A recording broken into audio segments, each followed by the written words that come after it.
Zainab's fist slammed against the glass, hard enough to make her knuckles scream. The rain outside lashed the floor to ceiling windows in sheets.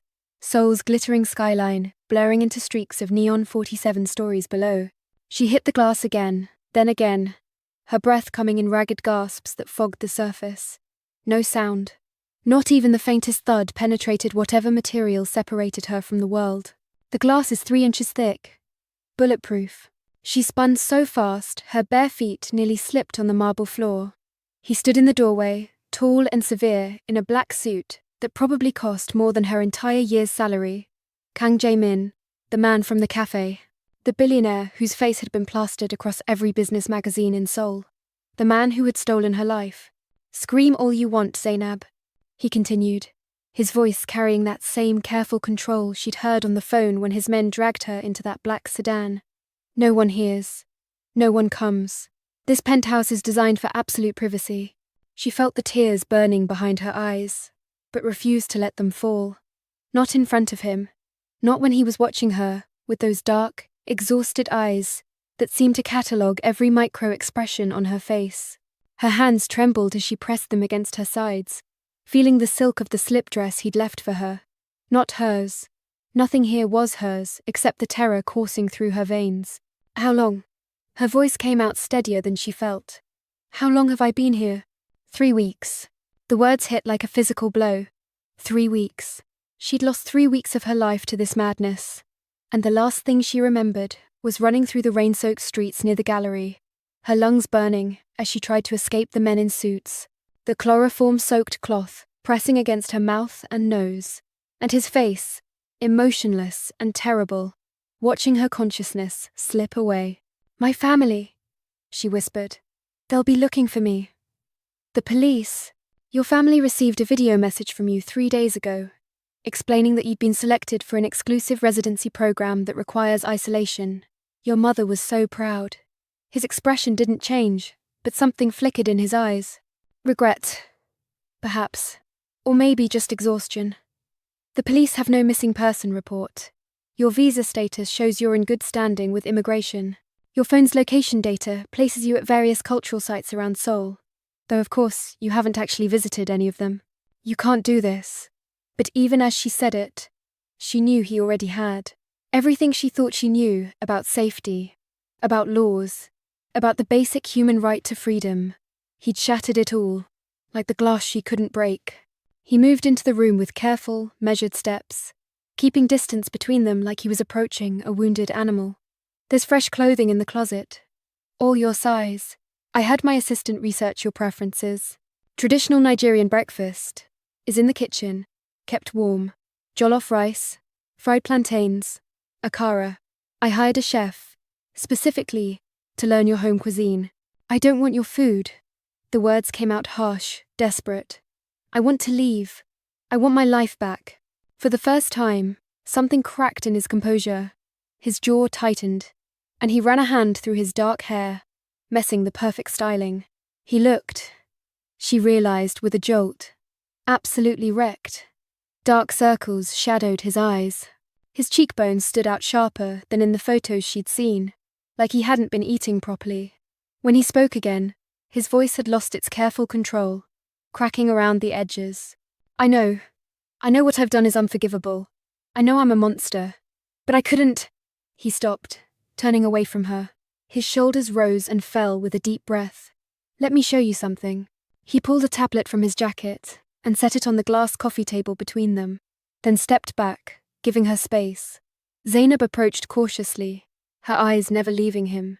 On the screen were photographs, surveillance photos, of her, dozens of them, taken over months. Her walking to the gallery, eating lunch at the small Nigerian restaurant in Itaewon, video calling her mother, leaving her apartment building at dawn. "These aren't mine," Jae-min said quietly. "I discovered them 2 months ago. Someone else was watching you. Someone dangerous." Her stomach twisted. "Who?" "The Choi family. Rivals to my corporation, to my family's position. They found out about my interest in you and decided you'd make excellent leverage." His voice had gone cold, businesslike, but his hands were clenched into fists at his sides. "They were planning to take you, use you to force concessions from me in a merger negotiation. And when they were done extracting what they wanted, they would have... Stop. She held up a hand, not wanting to hear the end of that sentence. Her mind was reeling. Your interest in me. We met once. For 30 seconds in a café. I smiled at you. That's it. That's all that happened. I know. He looked at her then. Really looked at her. And the raw vulnerability in his expression made her chest constrict. That day, 6 weeks ago, I was coming from a rooftop. I'd been standing at the edge for 20 minutes, trying to decide whether to jump.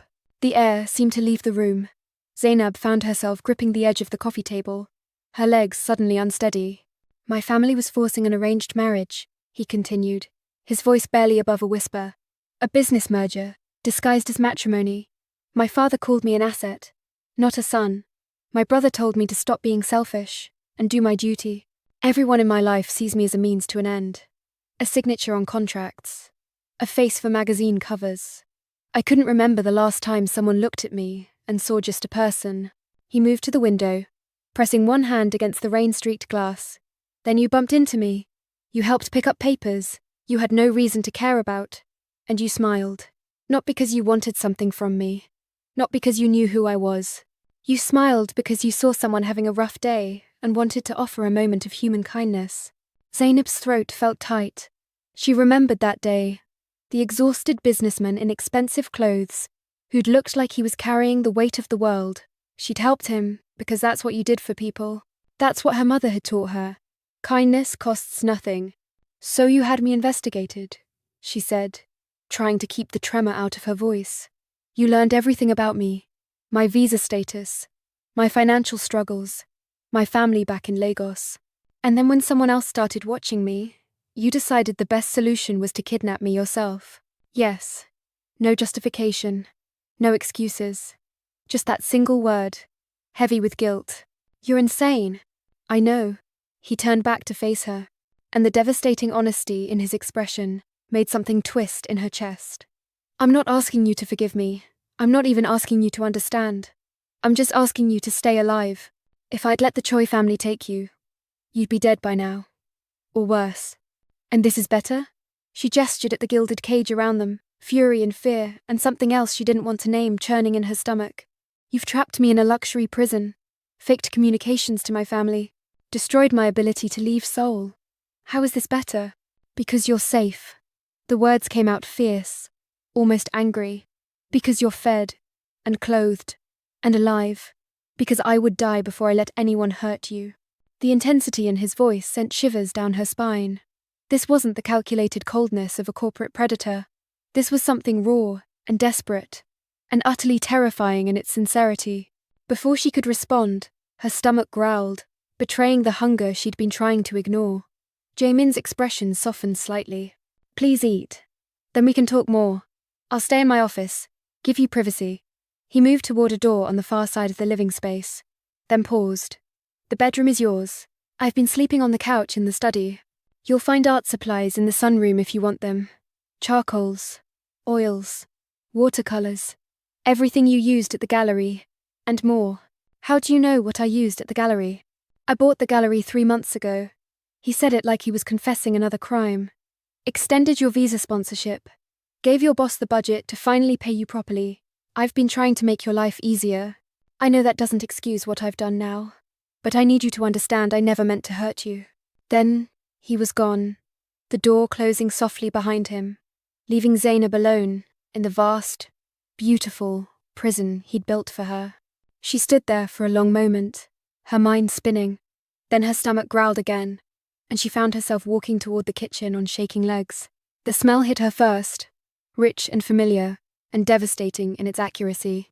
Jollof rice the way her mother made it, with the slight char on the bottom that elevated it from good to perfect. Fried plantains, golden and caramelized. Akara still warm. The bean cakes fluffy inside and crispy outside. Zainab told herself she was only eating to keep her strength up. Told herself it meant nothing that the food tasted exactly like home.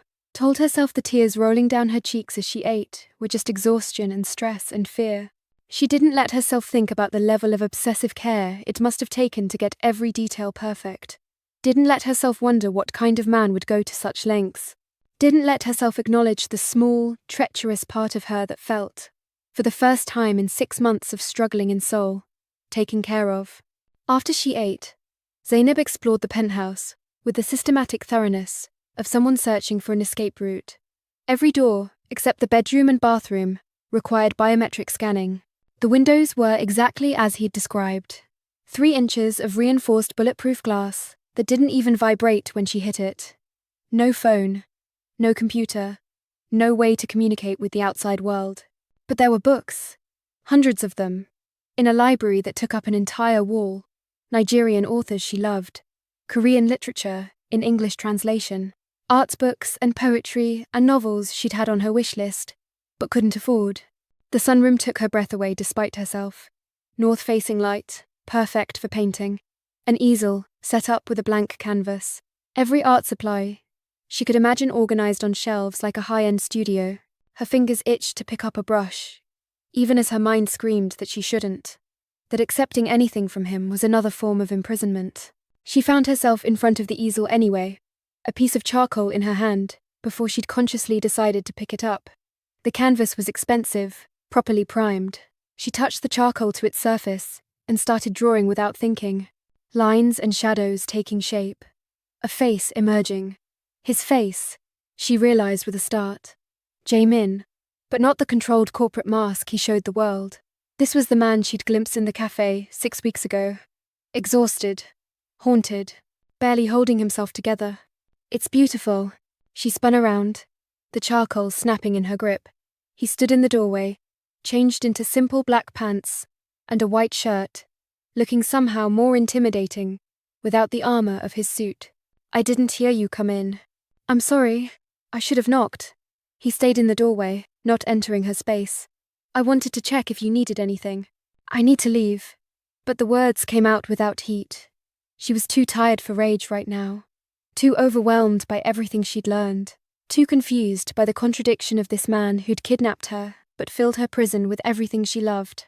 Jae-min was quiet for a long moment, his eyes on the portrait she'd been drawing. You see me, he said finally, his voice barely audible. Really see me. Not the CEO, not the family name, not the money, just me. Zainab set down what remained of the charcoal and crossed her arms. Don't do that. Don't romanticize this. You kidnapped me. You've held me prisoner for 3 weeks. The fact that you're self-aware enough to feel guilty about it doesn't make it okay. I know. He leaned against the doorframe like standing. Took too much effort. Up close, he looked even worse than she'd initially thought. The shadows under his eyes were deep purple, almost bruises. His hands trembled slightly before he shoved them in his pockets. I haven't slept more than an hour at a time since I brought you here. Keep having nightmares about what would have happened if I hadn't. Keep seeing them hurting you. So you hurt me instead. Yes. He met her eyes, not flinching from the accusation. I told myself I was protecting you, that this was the only way. But the truth is, I was also protecting myself. Because the thought of you going back to Lagos, of never seeing you again, of living the rest of my life, wondering what could have been if I'd just had the courage to approach you like a normal person, instead of a stalker, obsessive. He cut himself off, jaw clenching. I'm not asking for sympathy. I'm just being honest. Zainab felt something dangerous stirring in her chest. Sympathy, empathy, understanding emotions. She had no business feeling for her captor. She forced them down, forced her voice to stay hard. If you really care about me, you'll let me go. Right now. Undo whatever you've done to my visa. Give me back my phone. And let me walk out that door. I can't. The words came out strangled. The Choi family is still looking for you. If you surface now, they'll know I was protecting you. They'll come after you harder than before, just to prove they can. I need time to neutralize the threat, to make you untouchable in ways that don't involve keeping you locked up here. How much time? He hesitated. 2 months. Maybe 3. I'm working on acquiring enough leverage over their business operations to force a treaty. Once I have that, once I can guarantee your safety, I'll let you go. I'll restore everything, erase every trace of what I've done. And I'm just supposed to trust you, the man who drugged me and locked me in a tower? No. He pushed off the doorframe, taking a single step closer, still maintaining distance. but close enough that she could see the gold flecks in his dark eyes. You're supposed to survive. That's all I'm asking. Survive these next few months. Hate me if you need to. Scream at me. Throw things. I won't stop you. Just stay alive long enough for me to fix this. The raw desperation in his voice did something to her resolve. Made cracks appear in the wall of fury she'd been trying to maintain. She hated it. Hated that some part of her wanted to comfort him. This man who'd stolen her freedom. I need time alone, she said, turning back to the canvas. Please leave. She heard him hesitate, then his footsteps retreating, the soft click of a door closing. Only then did she let herself sag against the easel, her hands shaking as she pressed them to her face. The days blurred together in a strange, surreal routine. Zainab would wake in the enormous bedroom, sunlight streaming through windows she couldn't open. She'd find breakfast waiting in the kitchen, always something different, always perfectly made. She'd eat alone. Then she'd paint, or read, or simply stare at the rain-soaked city below, feeling like a princess in a fairy tale gone horribly wrong. Jae-min kept his distance. She'd see him sometimes, working at the dining table with his laptop and phone, speaking in rapid Korean to people she couldn't see. His voice would change depending on who was on the line. Cold and commanding for business associates. Carefully neutral for his family. Exhausted and strained when he thought she wasn't listening. She started noticing things. The way he barely ate, picking at the elaborate meals that appeared at dinner time. The way his hands would shake when he thought no one was watching. The medication bottles in the kitchen cabinet that she glimpsed one morning. Labels in Korean she couldn't quite read but recognized the format of. Antidepressants, maybe. Or anti-anxiety medication. One night, 2 weeks into her captivity, she woke to raised voices. She crept to her bedroom door, cracking it open. Jae-min was on the phone in the living room, his back to her, every line of his body tense. I don't care what father says. I'm not marrying her. His Korean was sharp, angry. The contract was already problematic. I found a loophole, a better solution. Pause. That's none of your concern, Hyung. Just tell father the merger will happen, but on my terms. He listened for a long moment, then his shoulders slumped. You think I don't know that? You think I don't hate myself for every decision I've made in the last 3 months? His voice cracked. But I couldn't let them have her. I couldn't. She's the only good thing I've seen in years. And I know keeping her here is killing that goodness. But at least she's breathing. At least she's safe. Zainab's breath caught. She should go back to bed. Should give him privacy for this vulnerable moment. Instead, she found herself frozen, listening to a man unravel. Tell father I'll handle it, Jae-min said finally, his voice going cold again. The wedding contract will be honored, just not the way he expects. Now leave me alone. I have work to do. He hung up and stood there for a long moment, his head bowed. Then he pulled open a drawer in the console table and took out a bottle of whiskey, poured 3 fingers into a glass without bothering to measure, drank it in one swallow. Zainab watched him pour another glass, then made a decision that probably made her as insane as him. She opened her bedroom door fully and stepped into the living room. He spun around, startled, the whiskey glass suspended halfway to his lips. You're awake, he said, setting down the glass like she'd caught him doing something shameful. Did I wake you? I'm sorry. I'll take the call in the study. Who is she? The question came out before she could stop it. The woman your father wants you to marry. Jae-min's expression shuttered. No one important. Liar. She moved closer, drawn by something she didn't want to examine. You said you found a loophole. A better solution. What does that mean? He was quiet for so long, she thought he wouldn't answer. Then he reached across the counter and picked up a leather folder she hadn't noticed before. Handed it to her, with hands that trembled slightly. Read it. Zainab opened the folder. Inside was a contract, dense with legal language in both English and Korean. She skimmed it, her confusion growing, until certain phrases started jumping out at her. Binding matrimonial agreement. Corporate merger, through marriage alliance. Required cohabitation period of 90 days. And there, in the party identification section, 2 names. Kang Jae-min, Okoye Zainab. Liar. She moved closer, drawn by something she didn't want to examine. You said you found a loophole. A better solution. What does that mean? He was quiet for so long, she thought he wouldn't answer. Then he reached across the counter and picked up a leather folder she hadn't noticed before. Handed it to her, with hands that trembled slightly. Read it. Zainab opened the folder. Inside was a contract, dense with legal language in both English and Korean. She skimmed it, her confusion growing, until certain phrases started jumping out at her. Binding matrimonial agreement. Corporate merger through marriage alliance. Required cohabitation period of 90 days. And there, in the party identification section, 2 names, Kang Jae-min, or Zainab. The folder slipped from her nerveless fingers. What did you do? The marriage my father arranged was to Song Min-ji, daughter of Song Industries, Jae-min said, his voice carefully controlled. It would have merged our companies, yes, but it would have also locked me into a life of political maneuvering and business machinations with a woman who sees me as nothing but a useful connection. I would have been miserable. She would have been miserable. So I found an alternative. You changed the contract to my name. Her voice came out flat, shocked beyond emotional response.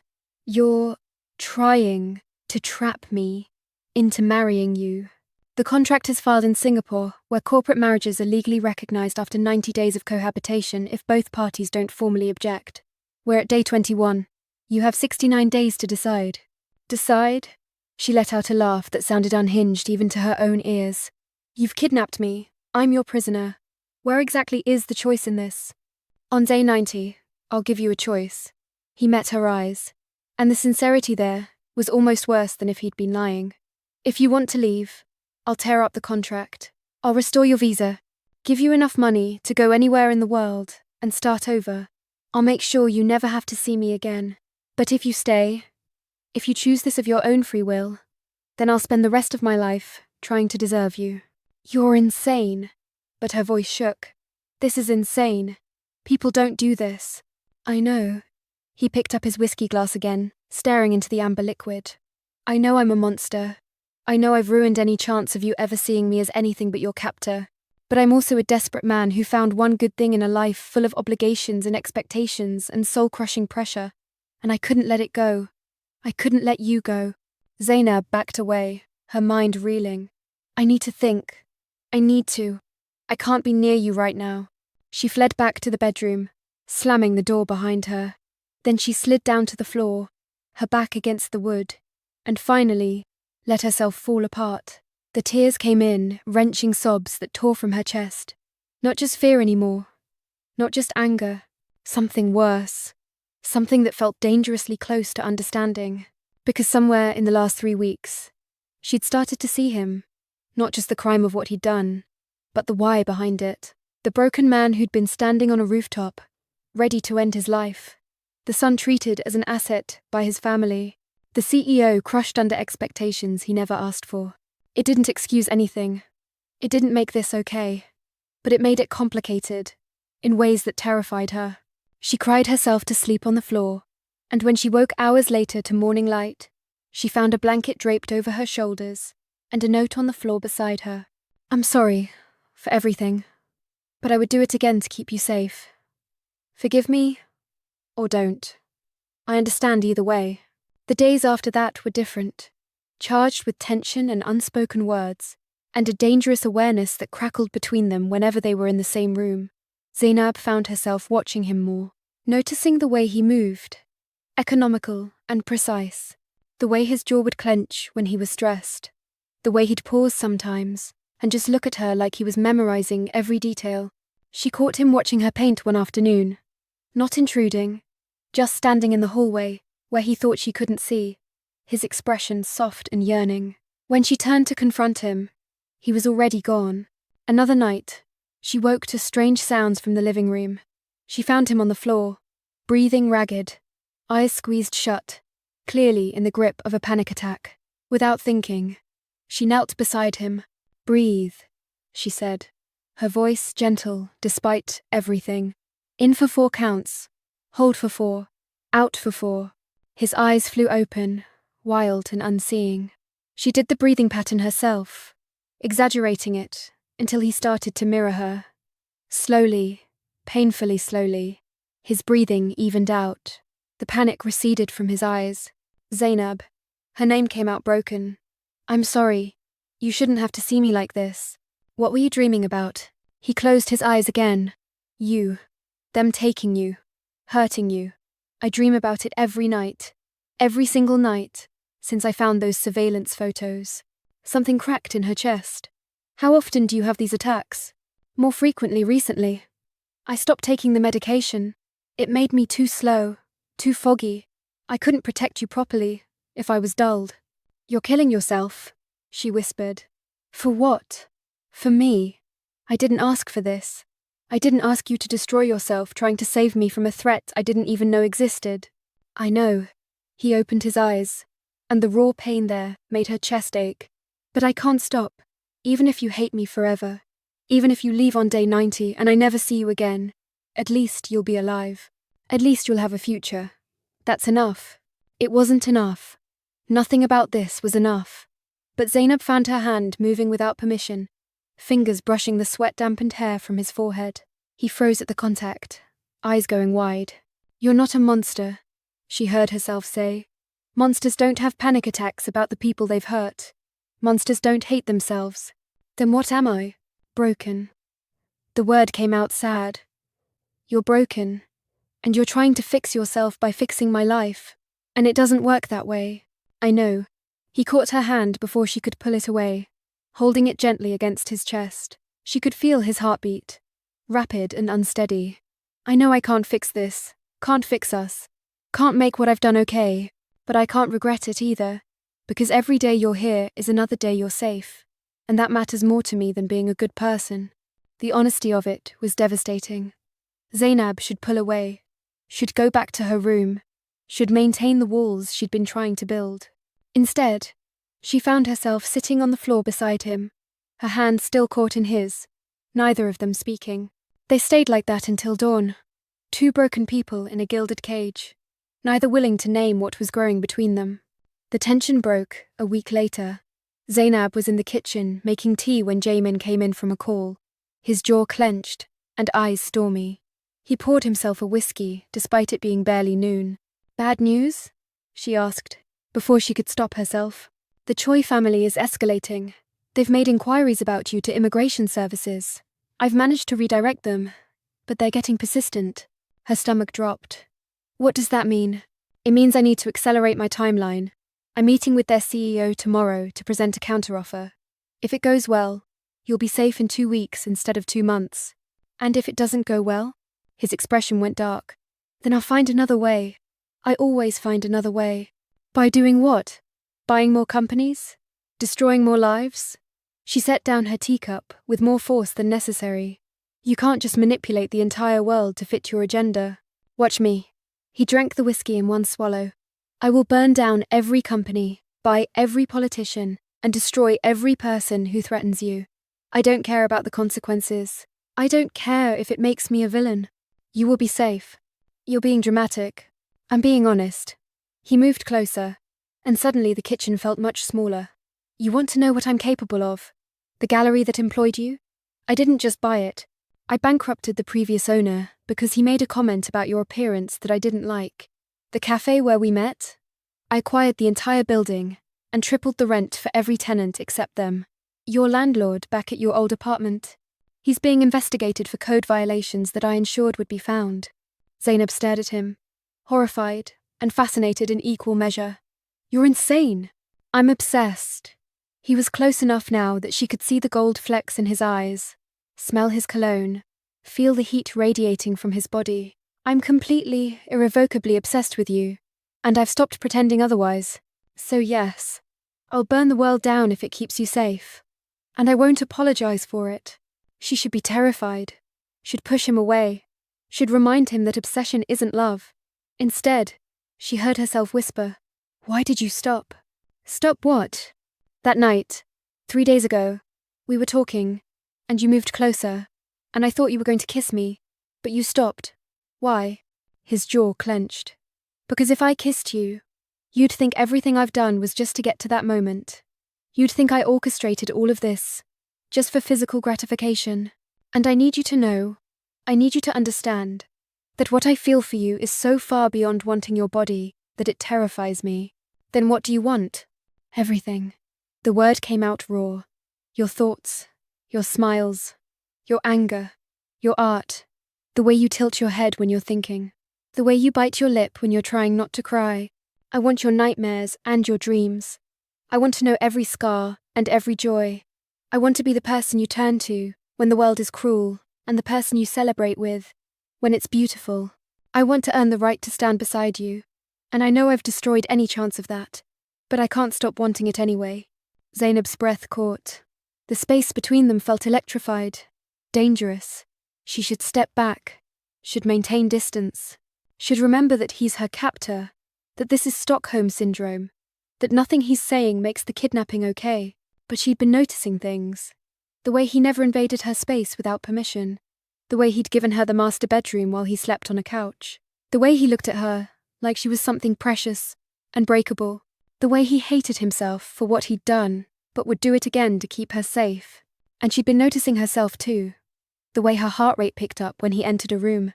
The way she'd started listening for his footsteps. The way she'd dreamed about him 3 nights running. Dreams that had nothing to do with fear and everything to do with heat and want and the imagined feeling of his hands on her skin. Ask me, she whispered. Ask you what? Ask me if I want you to kiss me. His eyes went wide, shocked. Zainab, you don't know what you're saying. This situation, the pressure, the isolation, it's making you feel things that aren't real. Don't. She stepped closer, eliminating the last of the space between them. Don't tell me what I feel. Don't use psychology to dismiss this. I know I shouldn't want this. I know it's probably some trauma response. I know that in 60 days when you give me that choice, I should run as far away from you as possible and never look back. Then why aren't you? His hands came up, hovering near her waist but not touching. Why aren't you running now? Because I'm trying to figure out if you're a monster or a man. She could feel his heartbeat through his shirt, rapid and unsteady. And I think the answer terrifies me more than either option alone. Because you're both. You're a monster who did something unforgivable. And you're a man so broken he doesn't know how to reach for good things without destroying them. I don't want to destroy you. His voice was barely a whisper. You're the only beautiful thing in my life. The only pure thing. If I touch you now, I'll ruin that. Maybe I want to be ruined. The words surprised her as much as him. But they were true.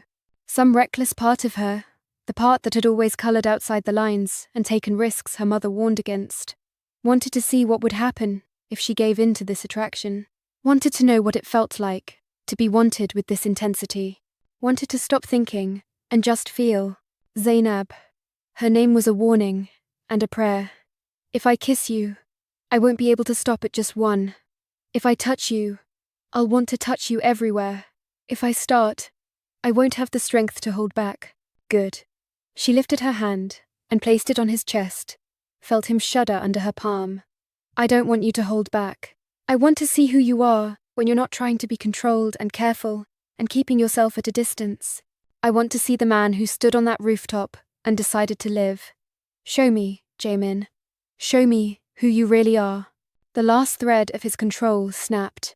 She saw it happen, saw the careful mask crumble, saw the raw need and desperate want flood his expression.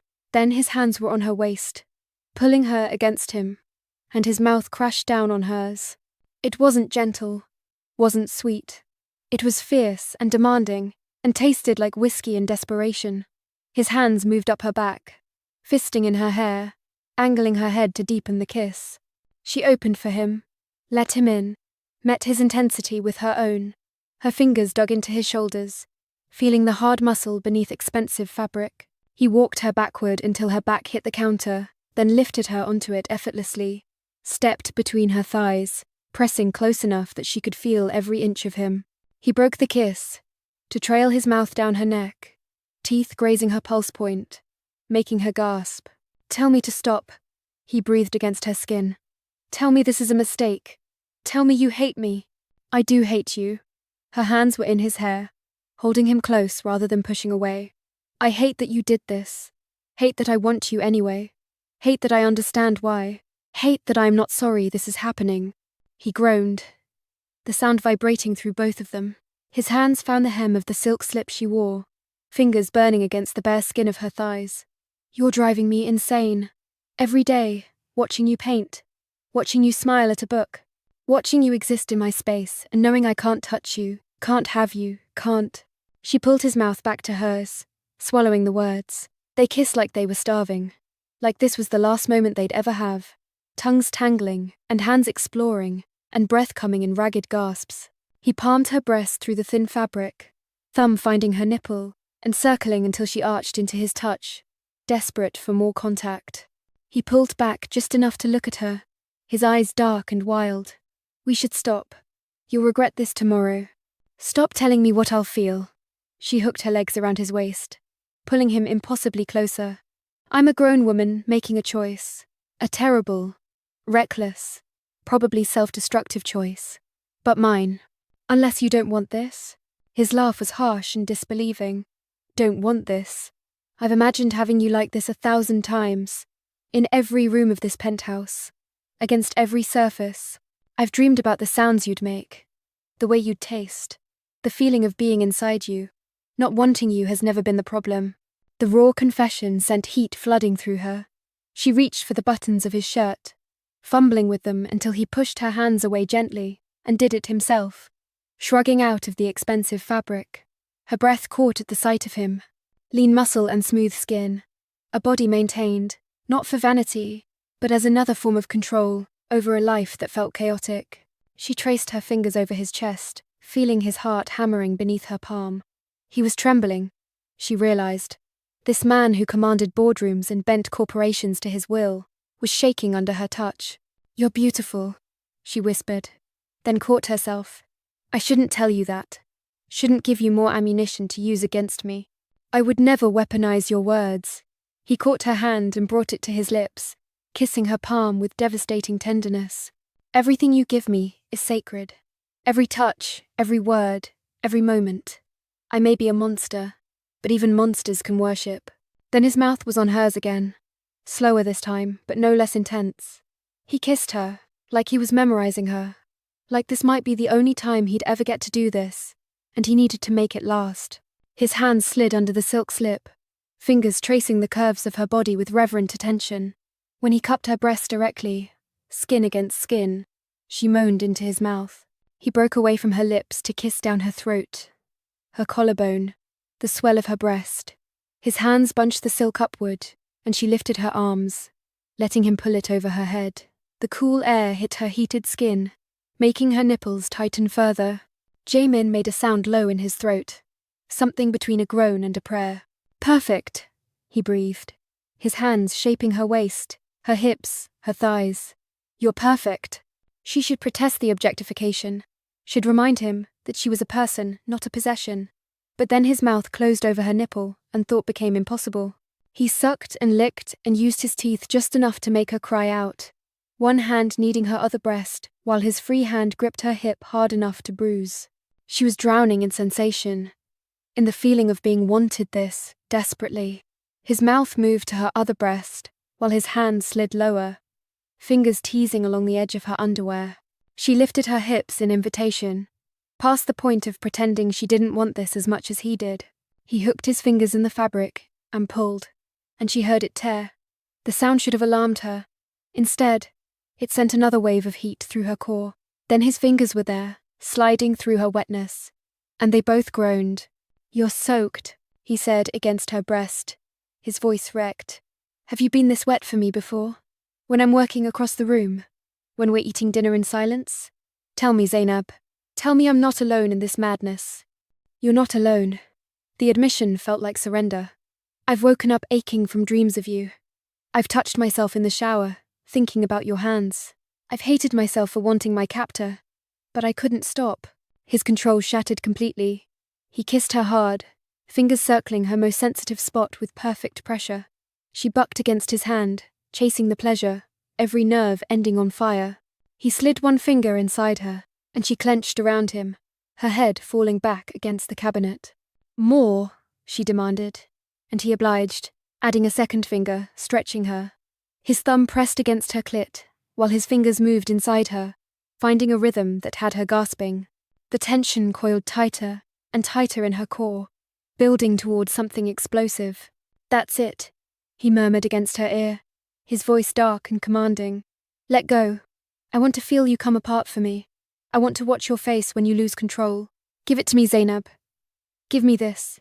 The combination of his fingers and his voice and the intensity in his eyes pushed her over the edge.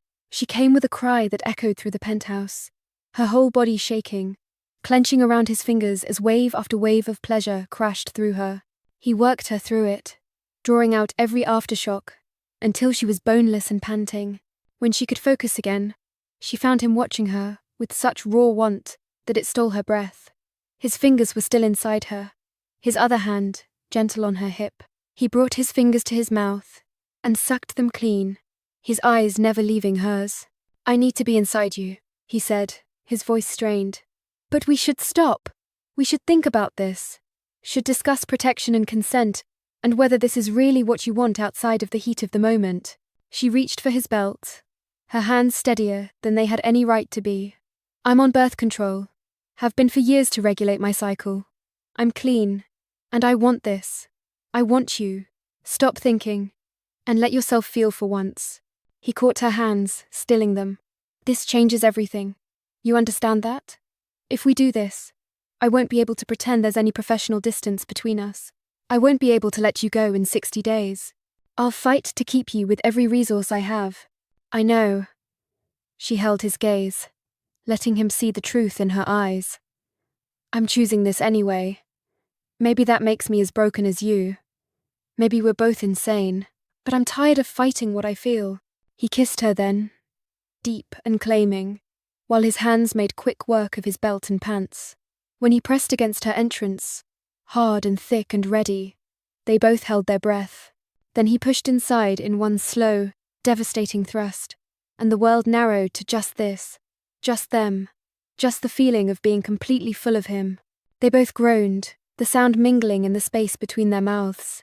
He was big, stretching her almost to the point of pain, but the pleasure overwhelmed everything else. She wrapped her legs tighter around his waist, taking him deeper, needing more. "Move," she commanded, and he obeyed. He started slow, pulling out almost completely, before thrusting back in, each movement deliberate and controlled. But she could feel the tension in his body, the way he was holding back, trying to be gentle when everything in him wanted to take. "Don't," she said, her nails digging into his shoulders. "Don't hold back. I'm not fragile. I won't break." His eyes flashed dark and possessive. "You sure about that? Prove me wrong." He growled and changed his angle, his next thrust harder, deeper, hitting something inside her that made her see stars. Then he set a punishing rhythm, each snap of his hips driving her higher. The counter dug into her back, but she didn't care. The only thing that mattered was the feeling of him moving inside her, claiming her, making her his in the most primal way possible. He palmed one of her breasts, thumb circling her nipple, while his other hand gripped her hip, holding her steady for his thrusts. She could feel another climax building, impossibly bigger than the first, threatening to shatter her completely. "Look at me," he demanded, and she forced her eyes open. The intensity in his gaze was almost too much to bear. "I want you to see who's making you feel this way. Want you to remember this every time you look at me. You're mine now, Zainab. No matter what happens in 60 days. Mine." The possessive claim, combined with a particularly deep thrust, sent her over the edge again. She came with a scream, her whole body convulsing, inner walls clenching around him rhythmically. He groaned her name and followed her over, his hips jerking as he spilled inside her, hot and deep, and marking her from the inside. They stayed like that for a long moment, both panting, foreheads pressed together, his softening length still inside her. When he finally pulled out, she felt the loss acutely. He immediately gathered her into his arms, lifting her off the counter like she weighed nothing, carrying her toward the master bedroom. "I can walk," she protested weakly. "Let me have this." He laid her gently on the bed, then climbed in beside her, pulling the covers over both of them. His arms wrapped around her from behind, holding her close. "Let me pretend for just a little while that this is real, that you're here because you want to be, not because I forced you." Zainab felt tears prick her eyes. The tenderness, after the intensity, was somehow harder to bear. She laced her fingers through his where they rested against her stomach. It was real. What just happened was real. But everything around it isn't. His breath was warm against her neck. The circumstances are corrupted. The choice wasn't freely given. No matter how much we both wanted it, the foundation is poisoned. Then we're both poisoned. She turned in his arms to face him, studying the exhaustion and conflict in his expression. You by your obsession, me by my growing understanding of it. Maybe that's all we get. These stolen moments in a gilded cage, before reality crashes back in. He kissed her forehead, her cheeks, the tip of her nose. Gentle kisses that spoke of affection rather than passion. I'm going to fix this. I'm going to make you safe. And then I'm going to let you choose. Really choose. Without coercion or leverage or manipulation. And if you choose to leave, I'll learn to live with it. Liar. But she said it without heat, snuggling closer to his warmth. You'll never let me go. Not really. Even if I walk out that door, you'll always be watching, making sure I'm safe, manipulating things from the shadows to make my life easier. Would that be so terrible? His hand stroked down her spine, soothing. To be loved so completely that someone dedicates their life to your well-being, even from a distance. It would be suffocating, controlling, another kind of cage. She pulled back to look at him. But I don't think you're capable of anything else. This is who you are. Someone who loves so intensely, it becomes destructive. Then teach me. The vulnerability in his voice made her chest ache. Teach me how to love you in a way that doesn't trap you. Show me what healthy devotion looks like. I'll learn. For you, I'll learn to be better. Zainab didn't answer. Couldn't answer. Because she didn't know if what he was asking was even possible. Didn't know if you could rehabilitate an obsession or redirect a fixation into something resembling normal relationship dynamics. Didn't know if she was strong enough to try. Instead, she kissed him. Soft and slow and achingly tender. A kiss that felt like a promise neither of them could keep, but would try for anyway. They fell asleep, tangled together. And for the first time in 3 weeks, neither of them had nightmares. The next morning brought harsh reality crashing back. Zainab woke alone in the bed. Sunlight streaming through windows she still couldn't open. She found Jae-min in the living room, already dressed in a sharp suit. His expression carefully blank as he spoke into his phone in rapid Korean. When he saw her watching, he ended the call. The meeting with Choi is in 2 hours. I need to leave soon. The distance in his voice felt like a slap after the intimacy of the night before. She wrapped her arms around herself, suddenly aware that she was wearing only his shirt. And if it goes badly, it won't. But she could see the tension in his shoulders, the tightness around his eyes. I've prepared contingencies. Whatever happens, you'll be protected. That's not what I asked. She moved closer, watching him flinch like her proximity caused physical pain. What happens to you if this goes badly? That's not your concern. The hell it isn't. She grabbed his arm, forcing him to look at her. You don't get to use my body last night, and then shut me out this morning. Talk to me, Jae-min. What are you planning? His control cracked.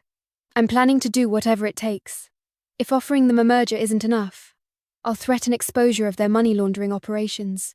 If that doesn't work, I'll buy controlling interest in their subsidiary companies and dismantle them from the inside. And if none of that works, I'll make their CEO disappear. The casual way he said it made her blood run cold. You can't be serious. I'm deadly serious. He pulled away from her grip, moving to stare out the windows at the city below. You think I'm joking? You think I won't cross every line to protect you? I've already kidnapped you. Already manipulated every aspect of your life. Already destroyed any moral high ground I might have once claimed.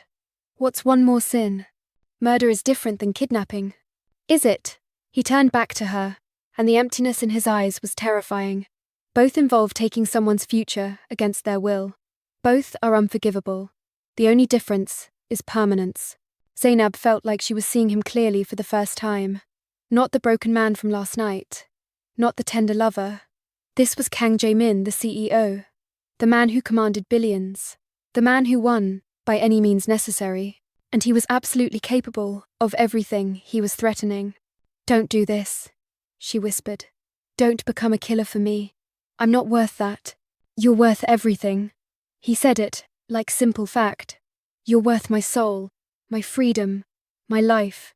If keeping you safe means damning myself, then I'll walk into hell with a smile. Before she could respond, his phone rang. He glanced at the screen, and his expression hardened. I need to take this. Stay inside. Don't answer the door for anyone. I'll be back before dinner. Then he was gone, leaving Zainab alone in the penthouse, with her spiraling thoughts and the lingering scent of his cologne. The hours crawled by with agonizing slowness. She tried to paint but couldn't focus. Tried to read but the words blurred together. Tried to eat but nothing tasted right. She kept checking the time, watching the afternoon stretch into evening, wondering what was happening at that meeting, and whether the man she'd slept with last night was currently threatening murder. When the door finally opened after sunset, she jumped up from the couch. Jae-min walked in, looking exhausted but relieved. No blood on his hands, no darkness in his eyes, just weariness, and something that might have been hope. It's done, he said, setting down his briefcase. The Choi family has agreed to a treaty. They'll leave you alone in exchange for a joint venture that gives them access to our Southeast Asian markets. No threats, no violence, just business. The relief that flooded through her was so intense, it made her dizzy. So I'm safe? You're safe. He moved toward her, like he couldn't help himself, cupping her face in his hands. In 2 weeks, once the contracts are signed and verified, you'll be completely untouchable. No one will ever threaten you again. She should pull away, should remind him that solving one problem didn't fix the fundamental wrongness of her situation. Instead, she found herself leaning into his touch. What happens in 2 weeks? His thumb stroked her cheekbones. In 2 weeks, I fulfill my promise. I give you a real choice. Stay or go. Be with me or leave forever. Whatever you decide, I'll honor it. And if I choose to leave, pain flickered across his face, then I'll let you go. I'll restore everything. Give you enough money to start over anywhere in the world. And I'll learn to live with the consequences of my choices. You're lying. But she said it gently. You'll never really let me go. Maybe not in my heart. He pressed his forehead to hers. But in action, I will. Because keeping you here against your will is destroying us both. Better to love you from a distance than watch you wither in captivity. Zainab closed her eyes, overwhelmed by the impossible complexity of their situation. 7 weeks ago, she'd been a struggling intern, worried about visa renewals and sending money home. Now she was tangled up with a billionaire who'd kidnapped her, threatened murder on her behalf, and loved her with an intensity that bordered on madness. The smart choice was obvious. Leave in 2 weeks. Take the money and run. Build a life far away from Kang Jae-min and his beautiful cage. But when she opened her eyes and looked at him, seeing the vulnerability beneath the power, the brokenness beneath the control, she wasn't sure she could. Wasn't sure she wanted to. I need time, she said finally.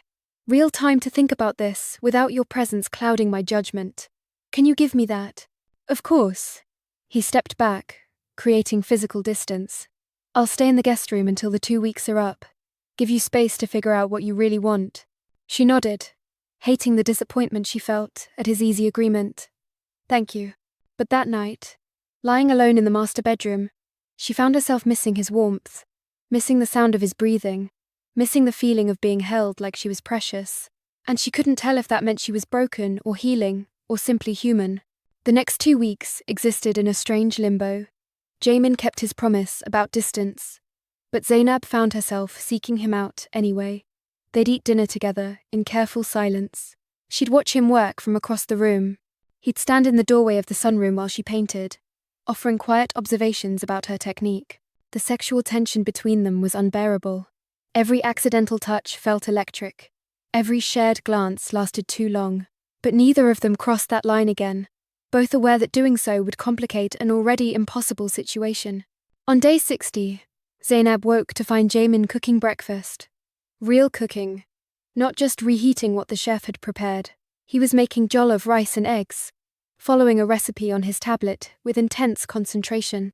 You don't have to do this, she said, leaning against the doorframe. I know. He didn't look up from the rice. But I wanted to.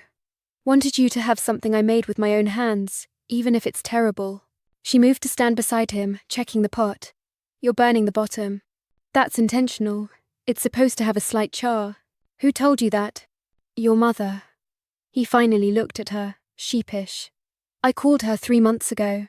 Told her I was a friend from Seoul, who wanted to surprise you with home cooking. She walked me through her technique for an hour. Zainab felt her throat tighten. You called my mother. I've called her several times, actually. Made sure the scholarship money arrived safely. Asked about your brother's school situation. Your sister's exam results. I wanted to know everything about the people who made you who you are. The rice was perfect when they sat down to eat it. Zainab took a bite and tasted home, tasted her mother's kitchen, tasted love, mixed with deception. She set down her fork. In 10 days, you're going to give me a choice, she said. But I need you to understand something first. If I choose to stay, it can't be like this. I can't be your prisoner who happens to sleep in your bed. I need autonomy. I need my own money, my own passport, my own keys to the doors. I need to know I'm staying because I want to, not because you've eliminated all other options. He set down his own fork, giving her his complete attention. Done. All of it. If you stay, I'll transfer a building into your name.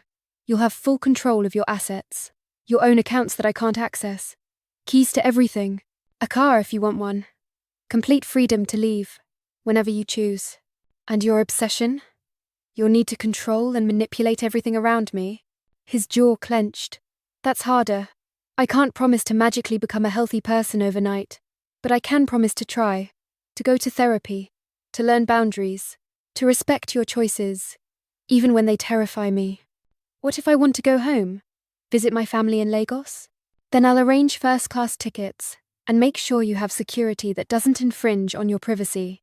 I'll hate every second you're away, but I won't stop you. What if I want to go back to work? Have my own career? Then I'll fund any education you want, help you get positions through merit rather than manipulation, and keep my business connections completely separate from your professional life. She studied him, looking for the lie, the catch, the hidden clause. But he met her gaze steadily, and she realized he meant every word. He was offering her real freedom, while asking her to choose captivity anyway. Why? She asked. Why give me all this when you could just keep me locked up here? You've already proven you're willing to do terrible things to keep me. Because I love you. He said it simply, without drama. Not the obsessive, possessive madness, though that's part of it, but real love. The kind that wants you to be happy, even if it's not with me. The kind that recognizes your humanity and agency. I've been so focused on keeping you safe that I forgot to let you live. I won't make that mistake again. Zainab felt tears welling up. I hate that I'm even considering this. I hate that part of me has already decided to stay. It makes me feel weak and broken, and like I'm betraying every woman who's ever been trapped by a controlling man.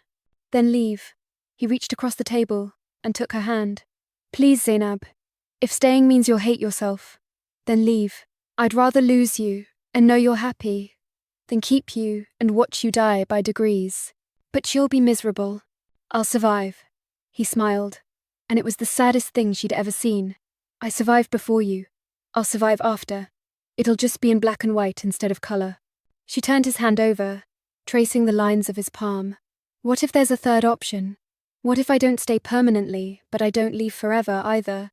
What if we try actually dating, with me having my own place, my own life, and we see if this thing between us can exist outside of captivity? Hope flared in his eyes, quickly suppressed. You'd be willing to try that? After everything? I don't know. She was being honest. I'm so confused about what I feel. I know Stockholm syndrome is real. I know trauma bonding is real. I know I should run far away and never look back. But I also know that when I look at you, I see someone I understand. Someone as broken and desperate and trying as I am. And maybe that's enough to build something on. Or maybe we'll crash and burn spectacularly. But I think I need to find out. He stood abruptly, coming around the table to kneel beside her chair. I'll take it. Whatever you're willing to give. 5 minutes or 50 years. I'll take it, and be grateful. She cupped his face in her hands, feeling the rough stubble under her palms. In 10 days, I'm leaving this penthouse. I'm taking the money and the apartment and the freedom you're offering. And then you're going to court me properly. Dates and flowers, and normal relationship things. No manipulation, no controlling behavior. Just two people trying to figure out if they can make something real out of something that started so wrong. And if it doesn't work, his voice was small, vulnerable. If you decide after 3 months or 6 months or a year that you can't be with me, then we end it like adults, with honesty and kindness, and the recognition that we tried. She leaned down and kissed him softly. But Jae-min, if at any point I find out you've been manipulating things behind my back, interfering with my job prospects, tracking my location without permission, or any of the controlling behaviors that brought us here, I'm gone. No second chances. No explanations. Just gone. I understand. He kissed her back, deeper, full of promise and desperation. I'll be better. I swear, I'll be better. They made love, right there on the kitchen floor. Slow and tender, and full of all the words they couldn't say. Afterward, lying tangled together on the cold marble, Zainab thought about all the ways this could go wrong, all the red flags she was ignoring, all the healing they both needed before they could be healthy together. But she also thought about the way he looked at her like she was starlight, the way he'd learned to make her mother's rice, the way he hated himself for hurting her, but would do it again to keep her safe, the way he was willing to let her go despite it destroying him. Maybe love wasn't supposed to be easy.